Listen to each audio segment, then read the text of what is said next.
आपको मिलेगा कि जब आदित्य दादी के पास जाता है उन्हें अपनी और प्रीत की शादी का सच बताने के लिए, तभी प्रीत भी आदित्य के साथ दादी के पास चली जाती है। उस पल घर का माहौल पूरी तरह बदल जाता है। जैसे ही दादी प्रीत और आदित्य को वरमाला के साथ देखती हैं, उनके होश उड़ जाते हैं। दादी की आंखों में गुस्सा, हैरानी और सवाल सब एक साथ दिखाई देते हैं। वह सख्त लहजे में पूछती हैं, यह सब क्या हो रहा है आदित्य? किसने दी तुम्हें इजाजत इस तरह का बड़ा फैसला लेने की? और तुम प्रीत, तुम्हें शर्म नहीं आई मेरे पोते को अपने जाल में फंसाने की? यह सुनकर वहां खड़े सब लोग सन्न रह जाते हैं। आदित्य तुरंत दादी के आगे हाथ जोड़कर कहता है, दादी, कृपया मुझे गलत मत समझिए। मैंने यह शादी अपनी मर्जी से की है। प्रीत ने कोई दबाव नहीं डाला। सच तो यह है कि भगवान ने ही हमारी किस्मत ऐसे लिखी थी। प्रीत भी दादी के पैरों में गिरकर कहती है, मुझे आपसे बहुत उम्मीद थी दादी। मैंने कभी भी इस घर की इज्जत के खिलाफ कुछ नहीं किया। मैं सिर्फ आदित्य से प्यार करती हूँ और वही मेरी दुनिया है। लेकिन दादी का गुस्सा थमता नहीं। वह कहती है, प्रीत, तुमने मेरे विश्वास को तोड़ा है। मैंने तुम्हें इस घर की बेटी की तरह माना था और तुमने बिना बताए शादी कर ली। ये सब कैसे कर सकती हो?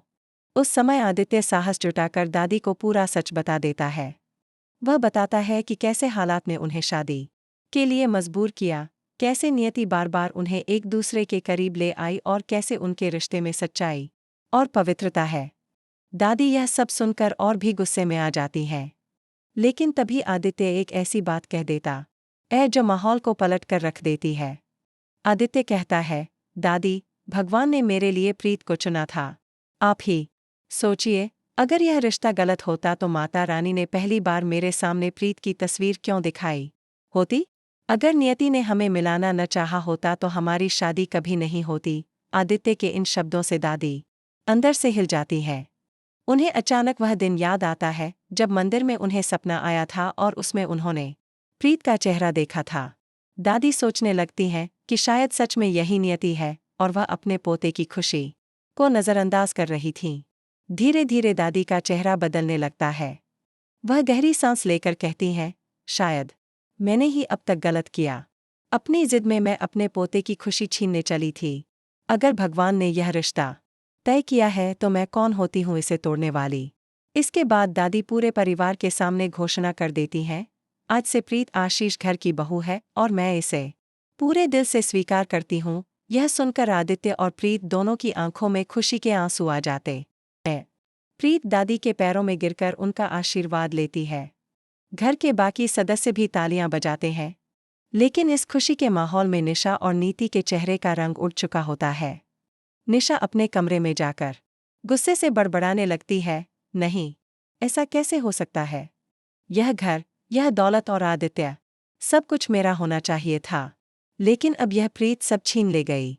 मैं इसे ऐसे ही चैन से नहीं रहने दूंगी। नीति भी उसकी बात में साथ देती है और कहती है, हाँ दीदी, हमें अब और चालाकी से खेलना होगा। प्रीत को सबका प्यार और आशीर्वाद मिल गया है, लेकिन हमें इसे तोड़ना होगा।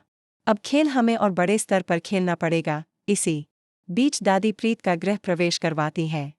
दरवाजे पर कलश रखकर दादी कहती हैं, प्रीत, आज से तुम इस घर की लक्ष्मी हो। तुम्हारे आने से इस घर में सुख और समृद्धि बनी रहे। बस ध्यान रखना कि कभी भी इस घर की इज्जत पर दाग न लगे। प्रीत नम आंखों से कलश को पैर से ढकेलकर अंदर आती है। उसकी आंखों में सपनों का समंदर है, लेकिन साथ ही डर भी है कि क्या वह सच में सबका विश्वास जीत पाएगी। आगे के ट्रैक में और भी धमाकेदार मोड़ आएंगे। आदित्य और प्रीत का रिश्ता अब दादी की स्वीकृति से मजबूत हो चुका है, लेकिन निशा और नीति का गुस्सा और जलन उन्हें खतरनाक कदम उठाने पर मजबूर करेगा। निशा एक साजिश रचने वाली है जिसमें वह प्रीत को ऐसी स्थिति में फंसा देगी कि पूरे घर वाले उस पर शक करने लगें।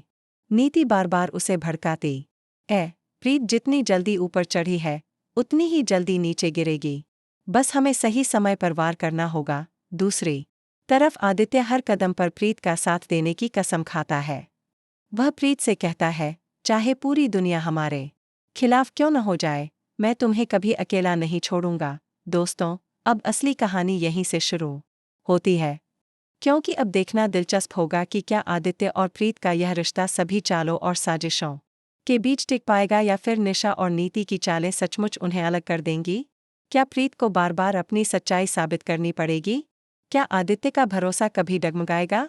और सबसे बड़ा सवाल यह है, क्या दादी, जिन्होंने प्रीत को स्वीकार कर लिया है, दोबारा उससे नाराज हो जाएंगी? अगर कोई बड़ी गलतफहमी खड़ी हो गई, आने वाले एपिसोड्स में ढेर सारे ट्विस्ट और टर्न्स देखने को मिलेंगे। कभी खुशी, कभी गम, कभी साजिश, तो कभी प्यार, सब कुछ इस ट्रैक में भरा होगा। तो दोस्तों, जुड़े रहिए हमारे साथ, क्योंकि परिणीति सीरियल की कहानी अब और ज्यादा रोमांचक होने वाली है।